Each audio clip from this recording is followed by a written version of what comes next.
नमस्कार। स्वागत है आपका इंडिया गेट टीवी पर। मैं हूं अजय सेठिया। मित्रों, शरद पवार के अत्यंत करीबी और महाराष्ट्र सरकार में मंत्री नवाब मलिक की गिरफ्तारी के बाद कई तरह के सवाल उठ रहे हैं। आज हम इस वीडियो में उनकी गिरफ्तारी और उसके पीछे की पृष्ठभूमि पर सवाल नहीं उठाएंगे, न उस मुद्दे पर बात करेंगे। आज हमारा मकसद कुछ संवैधानिक सवाल उठाने का है। आप इस वीडियो को आखिर तक देखेंगे तो आप समझेंगे कि पिछले 70 साल से हमारे संविधान में ऐसे प्रावधान ही नहीं है जो होने बहुत जरूरी थे, लोकतंत्र के लिए बहुत जरूरी थे, संविधान की मर्यादाओं के लिए बहुत जरूरी थे। नवाब मलिक ने 1993 के बम धमाकों के आरोपी मोहम्मद तौकीर की करोड़ों की जमीन कौड़ियों के भाव खरीदी थी। मोहम्मद तौकीर टाडा में जेल में बंद था। टाडा के आरोपियों की जमीन सरकार अपने कब्जे में ले लेती है और तब तक सरकार के कब्जे में रहती है जब तक टाडा कोर्ट से उसका फैसला नहीं होता। लेकिन बड़ा सवाल यह है कि राज्य सरकार ने टाडा में बंद मोहम्मद तौकीर की जमीन कब्जे में क्यों नहीं ली थी? उसके लिए कौन अधिकारी जिम्मेदार थे? उन पर कार्रवाई क्यों नहीं हुई? जब खरीद फरोख्त हो रही थी तो तब केंद्रीय एजेंसियों और उस समय की राज्य सरकार ने क्यों कार्रवाई नहीं की? रजिस्ट्री क्यों नहीं रोकी गई?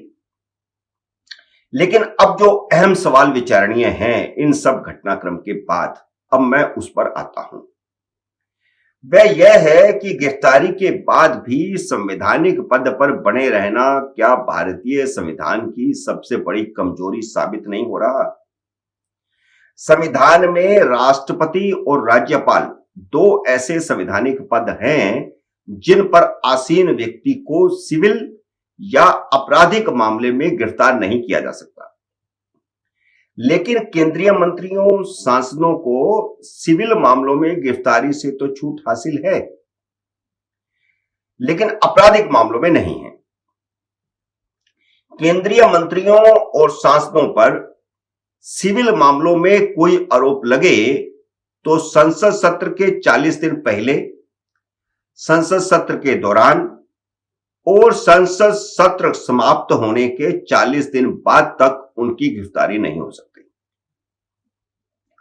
संसद की रूल बुक में ऐसा कुछ भी प्रावधान नहीं है कि आपराधिक मामलों में मंत्रियों और सांसदों की गिरफ्तारी नहीं हो सकती।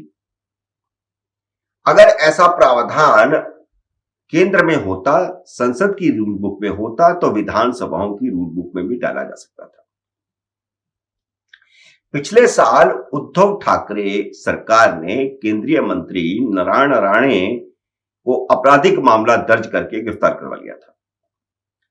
अब सवाल उठ रहा है कि क्या संवैधानिक पद पर रहते हुए किसी की गिरफ्तारी होनी चाहिए? क्या राज्य सरकारों के मंत्रियों की गिरफ्तारी से पहले राज्यपाल से अनुमति लेने का प्रावधान नहीं किया जाना चाहिए? केंद्रीय मंत्रियों की गिरफ्तारी से पहले क्या राष्ट्रपति की मंजूरी नहीं ली जानी चाहिए? क्योंकि वे ही उन्हें नियुक्त करते हैं और संविधान की शपथ दिलाते हैं।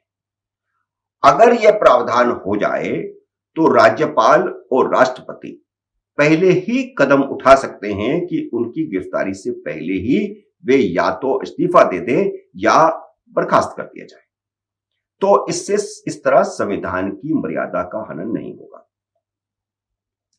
क्या किसी भी मंत्री को इस्तीफे या बर्खास्तगी से पहले गिरफ्तार किया जाना चाहिए? नवाब मलिक बाकायदा गिरफ्तार हैं, लेकिन मंत्री भी बने हुए हैं, संवैधानिक पद पर हैं। इससे भारतीय संविधान और लोकतंत्र की मर्यादाओं पर कुछ गंभीर सवाल खड़े होते हैं। और मुख्यमंत्री भी उन्हें बर्खास्त नहीं कर रहे, ना वे खुद इस्तीफा दे रहे हैं। तो क्या संविधान के पास अन्य कोई विकल्प है कि उन्हें पद से हटाया जाए? एक ही विकल्प है और वह है राज्यपाल उन्हें बर्खास्त कर दे। लेकिन राज्यपाल भगत सिंह कोश्यारी उन्हें बर्खास्त नहीं कर रहे हैं। क्योंकि ऐसी कोई पहले परंपरा ही नहीं है कि राज्यपाल बिना मुख्यमंत्री की सिफारिश के अपने आप बर्खास्त करते हैं। हालांकि राज्यपाल ही उनको नियुक्त करते हैं।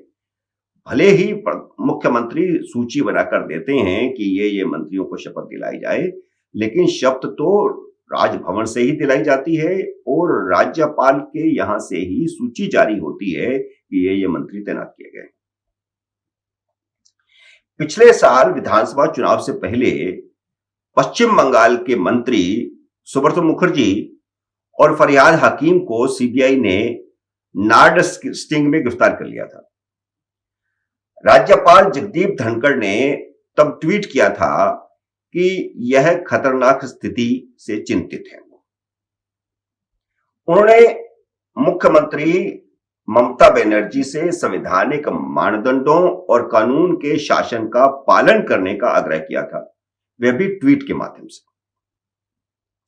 लेकिन ममता बनर्जी ने दोनों को मंत्री पद से इस्तीफा देने के लिए फिर भी नहीं कहा, ना बर्खास्तगी की सिफारिश की। जबकि 2015 में जब दिल्ली के विधि मंत्री जितेंद्र सिंह तोमर को फर्जी डिग्री मामले में गिरफ्तार किया गया था, तो जितेंद्र सिंह ने तुरंत इस्तीफा दे दिया था। महाराष्ट्र में भी हाल ही में जब अनिल देशमुख को गिरफ्तारी की गई थी, तो उन्होंने भी गिरफ्तारी के तुरंत बाद इस्तीफा दे दिया था। लेकिन ये जो मैंने दोनों एग्जाम्पल दिए हैं, ये दोनों इस्तीफे उनकी गिरफ्तारी के बाद हुए। ये ऐसी स्थिति आई गिरफ्तारी के बाद, जो संवैधानिक दृष्टि से फिर भी लज्जाजनक है। उनकी गिरफ्तारी तो तब हुई ना जब वह संवैधानिक पद पर तैनात थे। हमारे सामने दो अच्छे उदाहरण भी हैं।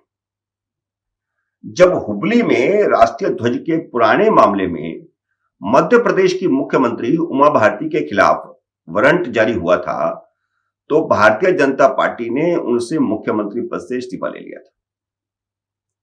1997 में जब लालू प्रसाद यादव के खिलाफ चारा घोटाले में चार्जशीट हुई, तो उन्होंने खुद मुख्यमंत्री पद से इस्तीफा दे दिया था और अपनी पत्नी राबड़ी को मुख्यमंत्री बनवाया। यह अलग बात है, हम कितनी भी आलोचना लालू प्रसाद यादव की करें, लेकिन यह एक उदाहरण है उनका संवैधानिक मर्यादाओं को ख्याल रखने का। उन्होंने खुद अपनी पार्टी भी बना ली थी। तब वह आरजेडी के अध्यक्ष थे, जनता दल से अलग हो चुके थे। वह चाहते तो इस्तीफा ना देते, अड़ जाते, क्योंकि विधायक उनके साथ थे। उन्होंने अपनी पत्नी को मुख्यमंत्री बनवा दिया, लेकिन उन्होंने इस्तीफा दिया। पिछले साल अगस्त में महाराष्ट्र सरकार ने केंद्रीय मंत्री नारायण राणे को इसलिए गिरफ्तार कर लिया था क्योंकि उन्होंने मुख्यमंत्री उद्धव ठाकरे के खिलाफ एक टिप्पणी कर दी थी। नारायण राणे से पहले भी दो मंत्रियों की गिरफ्तारी हुई। 2001 में मुरासोली मारन और टीआर बालू को चेन्नई पुलिस ने आधी रात को गिरफ्तार कर लिया था। हालांकि पुलिस पूर्व मुख्यमंत्री करुणानिधि को गिरफ्तार करने गई थी। ये दोनों केंद्रीय मंत्री भी वहां मौजूद थे। जब इन दोनों केंद्रीय मंत्रियों ने करुणानिधि की गिरफ्तारी का विरोध किया, तो उन्हें भी गिरफ्तार कर लिया गया, क्योंकि आदेश मुख्यमंत्री का था। जयललिता मुख्यमंत्री थी और उनके आदेश का पालन होना था। जो भी रास्ते में आए उनको भी गिरफ्तार करो। उस समय वाजपेयी सरकार ने तमिलनाडु की मुख्यमंत्री जयललिता को राज्य को संविधान के अनुच्छेद 355 के तहत नोटिस जारी करने की धमकी दे दी थी। एक तरह से संदेश भी भेज दिया गया था कि हम 355 में नोटिस दे रहे हैं। 355 में नोटिस का मतलब होता है कि 356 लगाने के अंतर्गत राष्ट्रपति राज लगाने का पहला कदम। पहले नोटिस दिया जाता है 355 के अंतर्गत। यह बम्बई केस में सुप्रीम कोर्ट की जजमेंट है कि आप बिना नोटिस दिए किसी को बर्खास्त नहीं कर सकते, विधानसभा भंग नहीं कर सकते, या विधानसभा बर्खास्त नहीं कर सकते, या उसको सस्पेंड नहीं कर सकते। तो 355 के तहत नोटिस देने की कार्रवाई वाजपेयी सरकार ने एक तरह से शुरू कर दी थी। केंद्र सरकार की इस धमकी ने काम किया। राज्य सरकार ने हाई कोर्ट के दखल से दोनों मंत्रियों को रिहा कर दिया। लेकिन तब राज्यपाल फातिमा बीबी की बलि चढ़ गई थी, क्योंकि केंद्र ने राज्य सरकार पर कार्रवाई शुरू करने के लिए राज्यपाल से रिपोर्ट मांगी थी।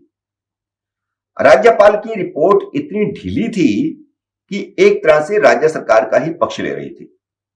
वाजपेयी सरकार ने फातिमा बीबी को तुरंत पद से हटा दिया था, लेकिन नारायण राणे की गिरफ्तारी एक मामूली से बयान पर हुई थी। फिर भी केंद्र सरकार ने उद्धव सरकार के खिलाफ कोई कार्रवाई नहीं की। अब राज्य के मंत्री की गिरफ्तारी पर महाराष्ट्र के राज्यपाल ने भी कोई कार्रवाई अभी तक नहीं की है। इस संबंध में मेरा मानना यह है कि राष्ट्रपति के स्तर पर राज्यपालों की बैठकों में इस पर विचार होना चाहिए। राष्ट्रपति समय समय पर, बल्कि साल में एक बार तो निश्चित रूप से राज्यपालों की बैठक बुलाते हैं और यह विषय उसमें आना चाहिए। सवाल यह है कि संविधान की खिल्ली उड़ रही है और संविधान की मर्यादाओं की दुहाई देने वाले चुप हैं। इस संबंध में कोई निर्णय होना चाहिए, कोई कानून बनना चाहिए। संविधान में जरूरत हो तो संशोधन किया जाना चाहिए।